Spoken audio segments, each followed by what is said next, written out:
تیمم کے مسائل۔ تیمم کا لفظی معنی ہوتا ہے قصد کرنا، ارادہ کرنا، نیت کرنا. اور وضو میں تو دھویا جاتا ہے، تیمم میں دھویا نہیں جاتا، نیت کی جاتی ہے اور نیت کے ساتھ مٹی سے ہاتھ اور منہ کو پونچھ لیا جاتا ہے. اور یہ کس لیے پہنچا جاتا ہے؟ وضو ٹوٹا ہو تو وضو کرنے کے لیے، اور جنابت ہو تو جنابت دور کرنے کے لیے. لیکن کب؟ جب پانی نہ ملے. دلیل کیا ہے؟ قرآن سے. وقول اللہ تعالی، اللہ تعالیٰ کا فرمان ہے، فَلَمْ تَجِدُوا مَاءً، پھر جب تم پانی نہ پاؤ، فَتَيَمَّمُوا صَعِيدًا طَيِّبًا، تو پاک مٹی سے تیمم کر لو، فَامْسَحُوا بِوُجُوهِكُمْ، تو مسح کرو اپنے چہروں کا، یعنی تیمم کرو چہروں پر، وَأَيْدِيكُمْ، اور ہاتھوں پر، مِنْهُ، اس سے، یعنی تیمم پاؤں کا نہیں ہوگا، مسح نہیں ہوگا سر کا، بلکہ صرف کیا ہوگا؟ ہاتھ اور چہرہ. حدثنا عبد الله بن يوسف قال اخبرنا مالك عن عبد الرحمن بن القاسم عن ابيه عن عائشة زوج النبي صلى الله عليه وسلم قالت خرجنا مع رسول الله صلى الله عليه وسلم، ہم نکلے آپ صلی اللہ علیہ وسلم کے ساتھ، فی بعض اسفاره، آپ کے بعض سفروں میں، یعنی آپ صلی اللہ علیہ وسلم سفر کرتے ہوئے اپنی اہلیہ میں سے کسی نہ کسی کو ساتھ رکھتے تھے، تو اس موقع پہ حضرت عائشہ ساتھ تھی. حتی اذا كنا بالبیداء، یہاں تک کہ جب ہم بیدا کے مقام پر تھے، او بذات الجیش، یا ذات الجیش جگہ تھی، یہ راوی کو شک ہے. حضرت عائشہ نے بتایا تو ان کو یاد نہیں رہا کہ بیدا تھی یا ذات الجیش تھی. انقطع عقد لی، ٹوٹ گرا ایک ہار میرا ہار ٹوٹ کے گر گیا. کس کا؟ حضرت عائشہ کا. فاقام رسول اللہ صلی اللہ علیہ وسلم، تو قیام کیا یعنی ٹھہر گئے آپ صلی اللہ علیہ وسلم، علی التماسہ، یعنی اس کو ڈھونڈنے کے لیے، اس کو تلاش کرنے کے لیے. وَأَقَامَ النَّاسُ مَعَهُ، اور سب لوگ آپ کے ساتھ ٹھہر گئے. کس لیے؟ کہ بیگم صاحبہ کا ہار گم ہو گیا ہے. فَأَقَامَ رسول اللہ صلی اللہ علیہ وسلم علی التماسہ وَأَقَامَ النَّاسُ مَعَهُ وَلَيْسُوا عَلَى مَاءٍ، اور وہاں پانی نہ تھا. فَأَتَى النَّاسُ إِلَى أَبِي بَكْرٍ، لوگ حضرت ابو بکر صدیق کے پاس آئے. فَقَالُوا، کہنے لگے، أَلَا تَرَى مَا صَنَعَتْ عائشہ، تم دیکھ رہے تمہاری بیٹی نے کیا کیا، یہ حضرت عائشہ نے کیا کر دیا، ہار کھو بیٹھی. اقامت برسول اللہ صلی اللہ علیہ وسلم والناس، آپ صلی اللہ علیہ وسلم اور سب لوگوں کو روک دیا ہے انہوں نے. دیکھیں عورت کی شان، لوگ کہتے ہیں عورت کی کوئی اہمیت نہیں، پورا لشکر روک دیا. ولیسوا علی ماء، اور حال یہ ہے کہ یہاں کوئی پانی بھی نہیں ملتا، ایسی جگہ لا روکا. ولیس معہم ماء، یعنی لیسوا علی ماء ولیس معہم ماء، نہ وہاں پانی ملتا ہے نہ ان کے ساتھ پانی ہے، یعنی سفر کی حالت میں جو پاس تھا پانی وہ بھی ختم ہو چکا ہے. فجاء ابو بکر صدیق رضی اللہ تعالیٰ عنہ آ جاتے ہیں، ورسول اللہ صلی اللہ علیہ وسلم، اس حال میں کہ نبی صلی اللہ علیہ وسلم وادع رأسہ، رکھے ہوئے ہیں اپنا سر، علی فخذی، میری ٹانگ پر یا میری ران پر یا میری گود میں، یعنی حضرت عائشہ کی گود میں. قد نام، سو رہے ہیں. فقالا، تو آپ نے فرمایا، کس نے؟ ابو بکر نے. کس کو کہا؟ اپنی بیٹی کو کہا. حبستی رسول اللہ صلی اللہ علیہ وسلم، تم نے روک رکھا ہے حضور کو، والناس، اور لوگوں کو. ولیسوا علی ماء، ان کے پاس پانی نہیں، وہ پانی پر نہیں ہے یہاں، یعنی یہاں پانی نہیں ہے. ولیس معہم ماء، ان کے پاس بھی پانی کوئی نہیں. فقالت عائشہ، تو حضرت عائشہ کہتی ہیں، فعاتبنی ابو بکر، بہت برا بھلا کہا مجھ کو حضرت ابو بکر نے، ڈانٹ ڈپٹ کی، عتاب سے، بہت غصہ کیا. وقال ما شاء اللہ ان یقول، اور کہا جو اللہ نے چاہا کہتے رہے، یعنی بہت کچھ کہہ دیا مجھے. وجعل، اور شروع ہوئے، یطعنونی، کہ مجھے کچوکے لگانے لگے، بیدہی، اپنے ہاتھ سے، فی خاصرتی، میرے پہلو پر، یعنی میری کوکھ میں، یعنی کاٹنے لگے یا انگلیاں چبھونے لگے.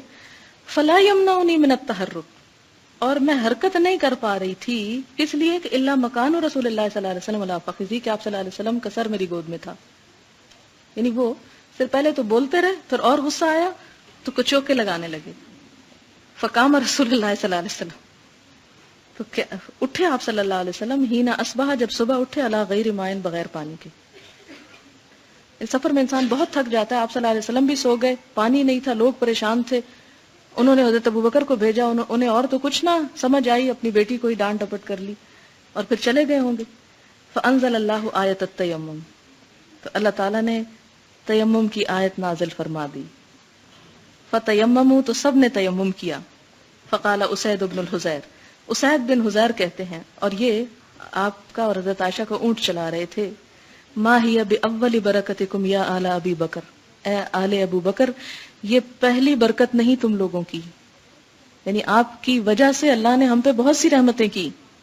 قالت کہنے لگی فبعثنا البعیر، نماز پڑھ کے جب چلے اٹھے ہم نے اونٹ کو اٹھایا، الذی کنت علیہ جس پہ میں بیٹھی ہوئی تھی، فاصبنا الاقد تحتہ تو ہار اس کے نیچے سے مل گئی. رواہ البخاری، اسے بخاری نے روایت کیا ہے. اب دیکھیں اللہ تعالیٰ کا تحمل اور حضور صلی اللہ علیہ وسلم کا تحمل ایک عورت کے ساتھ، جبکہ آپ ہی کے قریبی ساتھی حضرت ابو بکر کیا کر رہے ہیں. تو جب حضرت ابو بکر ایسا کر سکتے ہیں تو پھر آج کے دور کے شوہر تو بہت کچھ کر سکتے ہیں، اس لیے ان سب کو معاف کر دیجیے. جی خاوند اور باپ میں فرق ہے، یہ بھی ہے، لیکن بعض اوقات شوہر اگر کچھ کہہ دیں تو باپ بڑے جذباتی ہو جاتے ہیں. یہاں شوہر جو ہیں وہ بہت، کیونکہ اللہ کے رسول ہیں صلی اللہ علیہ وسلم، کوئی اور شوہر ہوتا تو شاید یہ معاملہ نہ کرتا کہ میری بے عزتی کرا دی تم نے اتنی مجلس، بھری مجلس میں، کہ کیسی ہے بیوی تمہاری جو اپنی چیزیں بھی سنبھال کے نہیں رکھ سکتی. اور لیکن آپ صلی اللہ علیہ وسلم مائنڈ کرنا تو دور کی بات، اتنے ریلیکس تھے کہ آرام سے سو گئے، کوئی بات نہیں. پانی نہ ملنے کی صورت میں وضو کی بجائے پاک مٹی سے تیمم کرنا چاہیے. وضو یا غسل کے لیے یا وضو اور غسل دونوں کے لیے ایک ہی تیمم کافی ہے. دونوں ہاتھ 2 مرتبہ مٹی والی جگہ پر مار کر پہلے منہ اور پھر باہم دونوں ہاتھوں پر پھیر لینے سے تیمم مکمل ہو جاتا ہے. ان عمار ابن یاسر رضی اللہ عنہ قال بعثنی النبی صلی اللہ علیہ وسلم فی حاجت فاجنبت فلم اجد الماء فتمرغت في الصعيد كما تمرغ الدابة ثم اتيت النبي صلى الله عليه وسلم فذكرت ذلك له فقال انما كان يكفيك ان تقول بيديك هكذا ثم ضرب بيديه الارض ضربة واحدة ثم مسح الشمال على اليمين وظاهر كفيه ووجهه متفق عليه واللفظ لمسلم. حضرت عمار بن یاسر رضی اللہ عنہ سے روایت ہے کہ مجھے نبی اکرم صلی اللہ علیہ وسلم نے ایک کام سے بھیجا. مجھے رات کو احتلام ہو گیا اور پانی نہ ملا. میں تیمم کرنے کے لیے زمین پر جانوروں کی طرح لیٹا. جب نبی صلی اللہ علیہ وسلم کے پاس واپس آیا اور اس واقعے کا ذکر کیا تو آپ نے فرمایا تجھے اپنے ہاتھ سے اس طرح کر لینا کافی تھا. پھر آپ صلی اللہ علیہ وسلم نے دونوں ہاتھ ایک مرتبہ زمین پر مارے اور دائیں ہاتھ کو بائیں ہاتھ پر مارا. اس کے بعد آپ نے ہتھیلیوں کی پشت اور منہ پر مسح کیا. کیسے؟ نمبر 1 زمین پر ایک دفعہ ہاتھ لگایا، پھر دایاں ہاتھ بائیں پہ مارا. اس سے کیا ہوا؟ مٹی جھڑ گئی فالتو. پھر ہاتھ کی پشت پر، یہ پشت ہے ہاتھ کی، اور چہرے پر ہاتھ پھیر لیا. بیماری کی وجہ سے تیمم کیا جا سکتا ہے. ان ابن عباس رضی اللہ عنہما ان رجلا اصابه جرح في رأسه على عهد رسول الله صلی اللہ علیہ وسلم ثم اصابه احتلام فامر بالاغتسال فاغتسل فكز فمات فبلغ ذلك النبي صلی اللہ علیہ وسلم فقال قتلوه قتلهم الله اولم يكن شفاء العي السؤال. رواہ ابو داود وابن ماجہ والحاکم. حضرت عبداللہ بن عباس رضی اللہ عنہما سے روایت ہے کہ نبی اکرم صلی اللہ علیہ وسلم کے زمانے میں ایک آدمی کو سر پر زخم ہو گیا. پھر اسے احتلام کی شکایت ہو گئی. لوگوں نے اسے غسل کرنے کا حکم دیا. اس نے غسل کیا تو اس کی تکلیف بڑھ گئی اور وہ فوت ہو گیا. نبی صلی اللہ علیہ وسلم کو معلوم ہوا تو آپ نے فرمایا لوگوں کو اللہ غارت کرے، انہوں نے اسے مار ڈالا. لا علمی کا علاج مسئلہ دریافت کرنے میں ہے. اسے ابو داؤد، ابن ماجہ وغیرہ نے روایت کیا ہے. شدید سردی کی وجہ سے بھی تیمم کیا جا سکتا ہے. ان عمرو بن العاص رضی اللہ عنہ انه لما بعث في غزوة ذات السلاسل قال احتلمت في ليلة باردة شديدة البرد فأشفقت إن اغتسلت أن أهلك فتيممت ثم صليت بأصحابي صلاة الصبح فلما قدمنا على رسول الله صلى الله عليه وسلم ذكروا ذلك له فقال يا عمرو صلیت باصحابک وانت جنب فقلت ذکرت قول اللہ عز وجل ولا تقتلوا انفسکم ان اللہ کان بکم رحیما فتیممت ثم صلیت فضحک رسول اللہ صلی اللہ علیہ وسلم ولم یقل شیئا رواہ احمد و ابو داود و الدارقطنی۔ حضرت عمرو بن العاص رضی اللہ عنہ سے روایت ہے کہ مجھے جنگ سلاسل پہ بھیجا گیا تو راستے میں احتلام ہو گیا، رات شدید سرد تھی، غسل کرنے سے ہلاکت کا خوف تھا۔ یہ جملہ اہم ہے، غسل کرنے سے ہلاکت کا خوف تھا، چنانچہ میں نے تیمم کر کے صبح کی نماز پڑھا دی۔ جب ہم حضور صلی اللہ علیہ وسلم کی خدمت میں حاضر ہوئے تو آپ کو بتایا گیا، آپ نے فرمایا اے عمرو، تم نے حالت جنابت میں لوگوں کو نماز پڑھا دی۔ میں نے عرض کیا مجھے قرآن مجید کی یہ آیت یاد آ گئی، لوگوں اپنے آپ کو ہلاکت میں نہ ڈالو، اللہ تم پر بڑا ہی مہربان ہے، اور میں نے تیمم کر کے نماز پڑھا دی۔ یہ سن کر آپ صلی اللہ علیہ وسلم مسکرا دیے اور کچھ بھی نہیں فرمایا۔ اسے احمد، ابو داؤد اور دارقطنی نے روایت کیا۔ اس سے کیا پتہ چلتا ہے کہ جب جان جانے کا خوف، یہ نہیں کہ ہاں یہ سردی لگے گی، یہ دو باتیں فرق ہیں، اسی لیے میں نے اس کو ہائی لائٹ کروایا کہ جب جان جانے کا خوف، یعنی اتنی سخت سردی ہو کہ ہر چیز فریز ہو رہی ہو اور پانی گرم کرنے کی بھی کوئی چیز نہیں، اور آپ نہا کر برف کے ساتھ برف بن جائیں اور ختم ہو جائیں، تو دین ایسا سخت نہیں ہے۔ ایسی صورت میں آپ کیا کر سکتے ہیں؟ تیمم کر سکتے ہیں۔ لیکن چھوٹی موٹی تکلیف پر اور چھوٹے موٹے خوف سے یا ویسے ہی نہانے کو دل نہیں چاہتا تو انسان کہ چلو تیمم کر لو، تو ایسی بات نہیں ہے۔ پانی ملنے کے بعد تیمم از خود ختم ہو جاتا ہے۔ فارسی کا ایک مشہور محاورہ ہے نا، آب آمد تیمم برخاست، جب پانی مل جائے تو تیمم ختم۔ عن ابی ذر رضی اللہ عنہ ان رسول اللہ صلی اللہ علیہ وسلم قال ان السعید طہور المسلم وان لم یجد الماء 10 سنین فاذا وجد الماء فلیمسه بشرته فان ذلك خیر، رواہ احمد والترمذی۔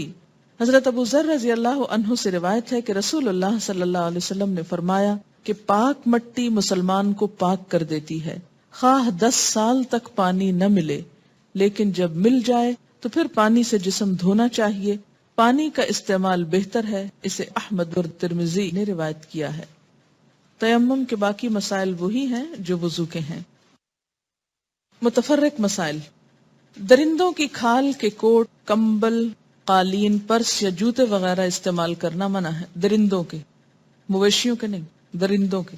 ان ابی الملیح ابن اسامۃ ان ابیہ ان النبی صلی اللہ علیہ وسلم نہى عن جلود السباع، رواہ احمد وابو داود والنسائی وزاد الترمذی الدارمی ان تفترش۔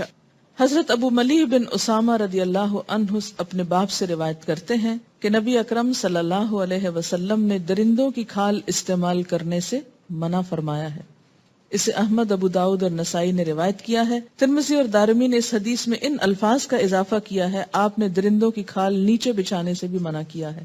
اس کی کیا وجوہات ہو سکتی ہیں؟ 2 چیزیں تو میرے ذہن میں آتی ہیں۔ نمبر 1 تو یہ ہے کہ انسان جس ماحول میں رہتا ہے وہ ماحول اس پر اثر کرتا ہے۔ اگر آپ درندے کی کھال پہ بیٹھے ہیں اور اس کو بار بار ٹچ کرتے ہیں یا پہنے ہوئے ہیں تو آپ کی فیلنگ میں کیا آئے گی؟ درندگی آئے گی، یعنی آپ شیر بننے کی کوشش کریں گے اگر آپ شیر کی کھال پہن کے پھریں گے، ٹھیک ہے۔ دوسری بات یہ ہے کہ بہت سے درندے ایسے ہیں جو ناپید ہوتے جا رہے ہیں، جنگلی جانور، کیونکہ لوگ ان کی کھال حاصل کرنے کے لیے ان کو مارے چلے جا رہے ہیں، تو انوائرنمنٹ کا مسئلہ بھی پیدا ہو رہا ہے، اور وائلڈ لائف جو ہے وہ خطرے میں ہے، صرف اس لیے کہ لوگ ان کی سکن کو اپنا سٹیٹس سمبل سمجھ کر استعمال کرتے ہیں مختلف چیزوں میں۔ ختنہ کرنا، سرکمسیئن، زیر ناف بال صاف کرنا، ناخن کاٹنا، بغل کے بال صاف کرنا اور مونچھیں کترانا سنت ہے۔ عن ابی ہریرہ رضی اللہ عنہ ان النبی صلی اللہ علیہ وسلم قال الفطرۃ 5 او 5 من الفطرۃ الختان والاستحداد وتقلیم الاظفار ونتف الابط وقص الشارب، رواہ مسلم۔ حضرت ابو ہریرہ رضی اللہ عنہ سے روایت ہے کہ نبی صلی اللہ علیہ وسلم نے فرمایا فطرت میں 5 چیزیں شامل ہیں، یعنی انسان دوسرے جانوروں سے ممتاز ہوتا ہے۔ نمبر 1 ختنہ کرنا، نمبر 2 زیر ناف بال صاف کرنا، نمبر 3 ناخن کاٹنا، نمبر 4 بغل کے بال صاف کرنا، اور نمبر 5 مونچھیں کتروانا. اسے مسلم نے روایت کیا ہے. مسلمان مردوں اور عورتوں کو 40 دن سے زیادہ ناخن بڑھانا منع ہے. ان انس بن مالک رضی اللہ عنہ قال وقت لنا في قص الشارب وتقليم الأظفار ونتف الإبط وحلق العانة ألا نترك أكثر من 40 ليلة. رواہ مسلم.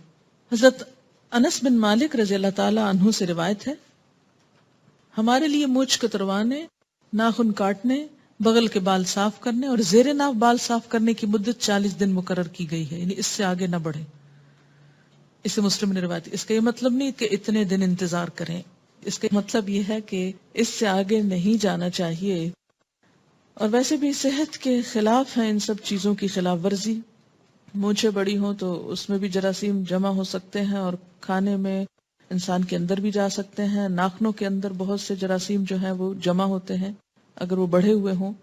اسی طرح باقی غیر ضروری بال بھی نجاست جمع کرنے کا ذریعہ بن جاتے ہیں اور طہارت کا احساس انسان کے اندر سے ختم ہونے لگتا ہے. انسان کی صحت کے لیے ضروری ہے کہ ان چیزوں کے بارے میں انسان کانشیس رہے، کنسرنڈ رہے. پرسنل کیئر اور ہائیجین میں آتی ہے یہ چیز. کل ہی کو مجھے بتا رہا تھا کہ انگلیوں کے جو بالکل اگلے سرے ہیں پورس، اس کے اندر بہت باریک بلڈ ویسلز ہوتی جو وضو کرنے سے اور کئی دفعہ آپ دن میں ہاتھ دھوتے ہیں جیسے واش روم سے نکل کر یا ویسے، تو ان کو جب پانی لگتا ہے تو یہ ٹینشن کو ریلیز کرنے کا سبب بنتا ہے. اور اگر آپ بہت ناخن بڑھا دیتے ہیں تو ظاہر ہے کہ ان تک پانی پہنچنا بھی پھر اتنا آسان نہیں رہتا اور اس اعتبار سے بھی وہ سرکولیشن پہ فرق پڑتا ہے. رسول اکرم صلی اللہ علیہ وسلم نے داڑھی رکھنے اور مونچھیں صاف کرنے کا حکم دیا ہے. عن ابن عمر رضی اللہ عنہما قال قال رسول اللہ صلی اللہ علیہ وسلم خالف المشرکین احف الشوارب و اوف اللحى. رواہ مسلم. حضرت عبداللہ بن عمر رضی اللہ عنہما سے روایت ہے کہ نبی صلی اللہ علیہ وسلم نے فرمایا مشرکوں کی مخالفت کرو، داڑھی رکھو اور مونچھیں صاف کراؤ. اسے مسلم نے روایت کیا ہے. سو کر اٹھنے کے بعد 3 مرتبہ ہاتھ دھونے کے بعد کسی چیز کو ہاتھ لگانا چاہیے. یعنی اور مواقع مثلا کھانے سے پہلے ہاتھ دھونا ضروری، واش روم سے نکل کر ہاتھ دھونا ضروری، نماز میں ہاتھ دھونا ضروری، کسی بھی صاف چیز کو پکڑنے سے پہلے اگر ہاتھ پہ کوئی نجاست لگی ہے اس وقت میلے ہاتھوں کو دھونا. اور خاص طور پر یہاں ایک اور ادب سکھایا گیا کہ سو کر اٹھنے کے بعد بھی. عن ابی ہریرہ رضی اللہ عنہ ان النبی صلی اللہ علیہ وسلم قال اذا استيقظ احدكم من نومه فلا يغمس يده في الاناء حتى يغسلها 3 فانه لا يدري اين باتت يده. رواہ مسلم. حضرت ابو ہریرہ رضی اللہ عنہ سے روایت ہے کہ نبی اکرم صلی اللہ علیہ وسلم نے فرمایا کہ آدمی سو کر اٹھے تو جب تک اپنے ہاتھ 3 مرتبہ نہ دھو لے برتن میں نہ ڈالے، کیونکہ معلوم نہیں رات اس کا ہاتھ کس کس جگہ لگتا رہا. اسے مسلم نے روایت کیا ہے. مسلم کا پسینہ اور بال پاک ہیں، یعنی مثلا کھانے میں بال آٹے میں چلے جائیں یا سالن میں چلے جائیں تو وہ سالن الٹانے کی ضرورت نہیں، ناپاک نہیں ہوا، کھا سکتے ہیں، اگرچہ ایسا کرنا پھوڑ پن کی علامت ہے. عن انس بن مالک رضی اللہ عنہ ان ام سلیم رضی اللہ عنہا كانت تبسط للنبی صلی اللہ علیہ وسلم نتعا فيقيل عندها على ذلك النتع فإذا قام أخذت من عرقه وشعره فجمعته في قارورة ثم جعلته في سكة. رواه البخاری. حضرت انس بن مالک رضی اللہ عنہ سے روایت ہے کہ حضرت ام سلیم رضی اللہ عنہا رسول اللہ صلی اللہ علیہ وسلم کا بستر بچھا دیا کرتی تھی. آپ صلی اللہ علیہ وسلم اس پر دوپہر کو آرام فرمایا کرتے. جب آپ جاگتے تو ام سلیم آپ کے پسینے اور بالوں کو ایک شیشی میں جمع کر لیتی اور انہیں خوشبو میں ملا دیا کرتی. اسے بخاری نے روایت کیا ہے. نیند سے اٹھنے کے بعد ہاتھ منہ دھوئے بغیر یا وضو کیے بغیر زبانی قرآن پاک کی تلاوت کرنا، ذکر کرنا یا دعا وغیرہ مانگنا جائز ہے. ان قریب بن مولا ابن عباس رضی اللہ عنہما ان ابن عباس رضی اللہ عنہما اخبرہ انہ بات لیلتا عند میمونۃ رضی اللہ عنہا ام المؤمنین رضی اللہ عنہا وہی خالتہ قال فاستجعت في ارض الوسادہ واستجع رسول اللہ صلی اللہ علیہ وسلم واہلہ في طولها فنام رسول اللہ صلی اللہ علیہ وسلم حتى انتصف الليل أو قبله بقليل أو بعده بقليل استيقظ رسول الله صلى الله عليه وسلم فجعل يمسح النوم عن وجهه بيده ثم قرأ العشر الآيات الخواتم من سورة آل عمران ثم قام إلى شن معلقة فتودأ منها فأحسن وضوءه ثم قام فصلى رواه مسلم. حضرت قریب رضی اللہ عنہ جو کہ عبداللہ بن عباس رضی اللہ عنہما کے آزاد کردہ غلام تھے، انہیں خود عبداللہ بن عباس رضی اللہ عنہما نے یہ بات بتائی کہ ایک رات انہوں نے اپنی خالہ ام المومنین حضرت میمونہ کے ہاں گزاری رضی اللہ تعالی عنہا. حضرت عبداللہ بن عباس فرماتے ہیں کہ میں تکیے کی چوڑائی کی طرف لیٹا اور رسول اکرم صلی اللہ علیہ وسلم اور آپ کی زوجہ محترمہ سرہانے کی لمبائی کی طرف سر رکھ کر لیٹ گئے. رسول اللہ صلی اللہ علیہ وسلم کم و بیش آدھی رات تک سونے کے بعد اٹھے، اپنے ہاتھ چہرے پر پھیر کر نیند کے آثار دور کیے، پھر سورہ آل عمران کی آخری 10 آیتیں تلاوت فرمائیں. اس کے بعد رسول اللہ صلی اللہ علیہ وسلم لٹکی ہوئی پانی کی پرانی مشک کے پاس گئے اور خوب اطمینان سے وضو کر کے نماز پڑھی. اسے مسلم نے روایت کیا ہے. بہت سے لوگ سوال کرتے ہیں اچھا آیت کریمہ پڑھ سکتے ہیں؟ آیت کریمہ کہاں لکھا ہوا ہے؟ کہاں سے ملتا ہے آپ کو؟ یہ قرآن سے. تو اگر قرآن پاک کی یہ اتنی ساری آیات پڑھ سکتے ہیں تو وائی ناٹ آیت کریمہ؟ وہ کیوں نہیں پڑھ سکتے بغیر وضو؟ اسی طرح درود شریف پڑھنے کا حکم قرآن میں موجود ہے. کہیں بھی نہیں منع کیا گیا کہ وضو کے بغیر درود شریف نہیں پڑھنا چاہیے. جب سوتے سوتے آنکھ کھل جائے کوئی بھی ذکر جو آپ کو آتا ہو یا دل میں آ رہا ہو آپ کرنا شروع کر دیں. ایسی پابندیاں لگا کر ہم نے دراصل دین کو اپنے لیے مشکل کر لیا، اور جب وہ مشکل ہو گیا تو قابل عمل نہ رہا، اور جب عمل چھوٹا تو بہت سے ویلیوز چھوٹ گئے. ان حذیفہ رضی اللہ عنہ قال کان النبی صلی اللہ علیہ وسلم اذا اراد ان ینام قال بسمک اللہم اموت واحیا واذا استيقظ من منامه قال الحمد للہ الذی احیانا بعدما اماتنا والیہ النشور. رواہ البخاری. حضرت حذیفہ رضی اللہ عنہ کہتے ہیں کہ نبی اکرم صلی اللہ علیہ وسلم سونا چاہتے تو فرماتے بسمک اللہم اموت و احیا، یا اللہ میں تیرے نام کی برکت سے سوتا اور جاگتا ہوں. پھر جب نیند سے جاگتے تو فرماتے الحمدللہ الذی احیانا بعد ما اماتنا والیہ النشور. اللہ کا شکر ہے جس نے ہمیں سونے کے بعد جگا دیا اور ہم سب کو مرنے کے بعد اسی کے پاس جانا ہے. اسے بخاری نے روایت کیا ہے. بچپن میں کسی وجہ سے ختنہ نہ ہوا ہو تو زندگی کے کسی بھی حصے میں ختنہ کیا جا سکتا ہے. عن ابی ہریرہ رضی اللہ عنہ قال قال رسول اللہ صلی اللہ علیہ وسلم اختتن ابراہیم علیہ السلام وهو ابن 80 سنة بالقدوم. رواہ البخاری. حضرت ابو ہریرہ رضی اللہ عنہ سے روایت ہے کہ رسول اللہ صلی اللہ علیہ وسلم نے فرمایا حضرت ابراہیم علیہ السلام نے 80 سال کی عمر میں تیشہ سے ختنہ کیا. اوزار کا نام ہے تیشہ. اسے بخاری نے روایت کیا. سر کا کچھ حصہ موڑنا اور کچھ حصہ چھوڑ دینا منع ہے. عن ابن عمر رضی اللہ عنہما قال سمعت النبی صلی اللہ علیہ وسلم ينهى عن القزع قیل لنافع ما القزع قال يحلق بعد رأس الصبي ويترك البعض. متفق علیہ. حضرت عبداللہ بن عمر رضی اللہ عنہما سے روایت ہے میں نے نبی صلی اللہ علیہ وسلم کو قزع سے منع فرماتے ہوئے سنا.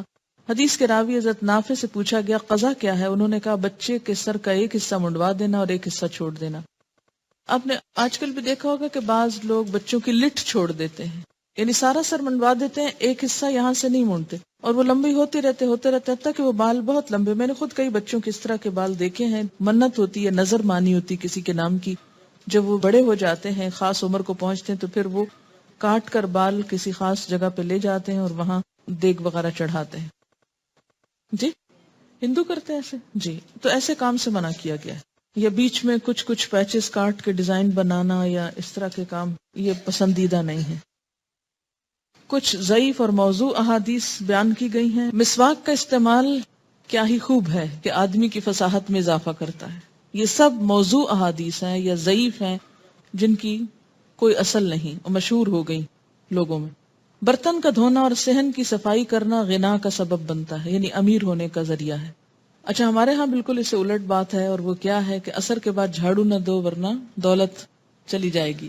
پیشاب کے بعد 1 مرتبہ وضو کرنا چاہیے، قضائے حاجت کے بعد 2 مرتبہ اور جنابت کے بعد 3 مرتبہ. یہ سب من گھڑت بات ہے. 3 مرتبہ کلی اور 3 مرتبہ ناک میں پانی چڑھانا جنبی کے لیے فرض ہے. یہ من گھڑت بات ہے، فرض نہیں ہے، ایک دفعہ بھی کافی۔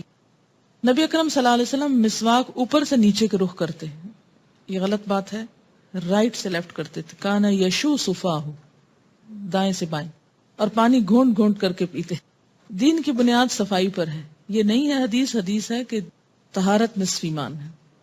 جس نے اپنی بیوی سے صحبت کرنے کے بعد غسل کیا، اللہ تعالیٰ اس کو سفید موتیوں کے 100 محل عطا کرے گا، اور پانی کے ہر قطرے کے بدلے اس کے نام اعمال میں ہزاروں شہیدوں کا ثواب لکھا جائے گا۔ اس قسم کی جتنی روایتیں کہیں بھی پڑھیں، پہلے سے ہی آپ سمجھ لیں کہ یہ من گھڑت چیز ہے، اس لیے کہ نماز پڑھنے کا تو ایسا ثواب کسی حدیث میں نہیں لکھا ہوا، لیکن اچھا یہ باتیں کیوں گھڑی لوگوں نے؟ تاکہ لوگ ان چیزوں کا اہتمام کریں۔ آپ خیر پڑھ ہی چکے۔ نبی اکرم صلی اللہ علیہ وسلم جب مسواک کرتے تو فرماتے، یا اللہ میری مسواک کو اپنی رضا اور اس سے جسم کی طہارت اور گناہوں کی پاکیزگی کا ذریعہ بنا، اور میرے چہرے کو اس طرح روشن کر دے جس طرح میرے دانتوں کو روشن کیا ہے۔ یہ بھی من گھڑت بات ہے۔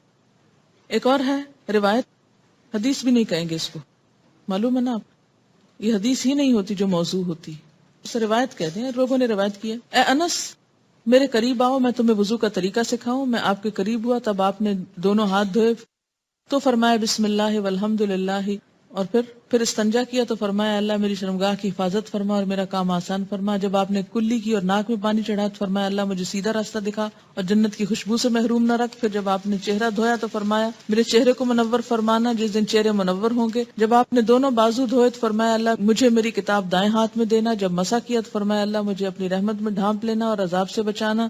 جب اپنے دونوں قدم دھوئے تو فرمایا اللہ اس دن جب قدم ڈگمگائے میرے قدم ثابت رکھنا۔ یہ حدیث موضوع ہے، اس کی کوئی حقیقت نہیں۔ حضرت علی بن ابی طالب سے روایت ہے کہ نبی صلی اللہ علیہ وسلم نے مجھے بلایا اور فرمایا اے علی مردوں کو غسل دیا کرو، کیونکہ جو میت کو غسل دے گا اللہ اسے 70 مرتبہ معاف فرمائے گا۔ اگر اس میں سے ایک مغفرت ساری دنیا میں تقسیم کر دی جائے تو سب کے لیے کافی ہو جائے گی۔ کیا آپ ایسی بات فرما سکتے ہیں؟ میں نے عرض کیا یا رسول اللہ صلی اللہ علیہ وسلم جو شخص میت کو غسل دے وہ کیا پڑھے؟ آپ نے فرمایا وہ غسل سے فارغ ہونے تک غفرانہ کا پڑھتا رہے۔ اس کی بھی کوئی حقیقت نہیں۔ گردن کا مسح کرنا خیانت سے بچاتا ہے، یہ بھی من گڑت بات ہے۔ جس کا وضو ٹوٹ جائے اور وہ وضو نہ کرے تو اس نے مجھ پر ظلم کیا، اور جس نے وضو کیا اور نماز نہ پڑھی اس نے بھی مجھ پہ ظلم کیا۔ یعنی اس کا آپ پہ ظلم سے کیا تعلق ہے؟ سوچنے کی بات ہے، ایسی آپ کہہ سکتے ہیں ایسی بات؟ اور جس نے نماز پڑھی اور میرے لیے دعا نہ کی اس نے بھی مجھ پہ ظلم کیا، اور جس نے میرے لیے دعا کی اور میں نے اس کا جواب نہ دیا میں نے اس پہ ظلم کیا، کیونکہ میرا رب ظلم کرنے والا نہیں۔ خدا جانے کہاں سے باتیں ہیں۔ جب وضو کرو تو آنکھیں خوب تر کرو، یہ کہنے کی ضرورت اس لیے کہ جب منہ پہ پانی پڑے گا تو آنکھیں کہاں سے بچیں گی، اور اپنے ہاتھوں سے پانی کو نہ جھاڑو کیونکہ ہاتھ شیطان کے پنکھے۔ جمعہ کے روز ضرور غسل کرو، خواہ 1 دینار کے بدلے پیالہ بھر پانی لے کر ہی کرنا پڑے، یہ بھی موضوع حدیث۔ سنت یہ ہے کہ ایک تیمم سے صرف ایک ہی نماز ادا کی جائے اور دوسری نماز کے لیے دوبارہ تیمم کیا جائے۔ جو وضو کر کے سویا پھر اس رات مر گیا وہ شہید ہے، یہ بھی ایسی من گھڑت بات۔ جس نے وضو میں گردن کا مسح کیا اسے قیامت کے دن زنجیروں کی سزا نہیں دی جائے گی، من گھڑت بات۔ میں اس لیے من گھڑت بول رہی ہوں کہ اگر کوئی باہر بیٹھا سن رہا ہو تو ایسا نہ سمجھے کہ یہ شاید میں کوئی اصل حدیث بیان کر رہی ہوں۔ آپ کو معلوم ہے نا کہ جب بھی موضوع روایت بیان کی جائے ساتھ یہ کہنا چاہیے کہ یہ موضوع ہے، ایسا نہ ہو کہ کوئی بیچ میں صرف اتنی بات سن لے اور وہ اس کو دین کا حصہ سمجھ لے۔ جو شدید سردی میں وضو کرے اس کے لیے دوہرا اجر ہے، جو شدید گرمی میں وضو کرے اس کے لیے گہرا اجر ہے، یہ بھی من گھڑت۔ جس نے وضو کرنے کے بعد انا انزلناہ ایک بار پڑھا وہ صدیقین سے ہو گیا، اور جس نے 2 بار پڑھا اس کا نام شہداء کے دفتر میں لکھا گیا، جس نے 3 مرتبہ پڑھا اس کا حشر انبیاء کے ساتھ ہوگا، یہ بھی من گھڑت ہے۔ تم سب کھڑے ہو جاؤ اور وضو کرو، یہ بھی من گھڑت۔ اپنے ناخن کاٹو اور کٹے ہوئے ناخن دفن کرو اور اپنی انگلیوں کے جوڑ صاف کرو اور کھانے سے اپنے مسوڑوں کو صاف کرو اور مسواک کرو، یہ ضعیف ہے۔